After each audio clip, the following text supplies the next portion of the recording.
ఏంటే సరే కొంచెం సన్నబడ్డావు. ఉదయం నుంచి ఎంత కష్టపడుతున్నావు బంగారం, కొంచెం రెస్ట్ తీసుకోవచ్చు కదా. ఇంత అందమైన అమ్మాయిని దేవుడు నాకు ఇచ్చాడంటే నేను ఎంత అదృష్టవంతున్నావు. మీ అమ్మాయితో ఫోన్ మాట్లాడావా? మాట్లాడరా బంగారం.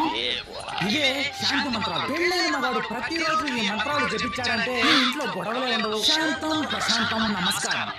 మీరు ఎన్ని మంత్రాలు వేసినా దయ్యం వచ్చినప్పుడు మీ ఎంత చూస్తాం. నమస్కారం. ఈ ఆడవాళ్ళు హలో, మా ఆడవాళ్ళని తక్కువ అంచనా వేయకు. ఈ ప్రపంచంలో ఆడది చేయని పనే లేదు. మీ మగవాళ్ళకి అన్నిట్లో పోటీ ఇవ్వగలవు. నేను ఒక్కటి మాత్రం చేయలేదు. ఏంటది?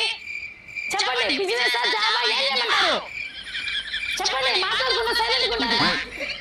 చెప్పండి. సైలెంట్ గా ఉన్నారా? చెప్పండి. మీరు ఏ పనైనా చేయగలరే, కానీ మాలాగా ఒక్క నిమిషమైనా సైలెంట్ గా ఉండగలరా? అమ్మ శాలరీ పడిందే. ఇంట్లో మహాలక్ష్మి నేనేగా. ఆ శాలరీ డబ్బులు నా చేతిలో పెట్టామంటే రోజు మహాలక్ష్మి మన ఇంటికి వచ్చి డోర్ కొడుతుంది. కొడతారు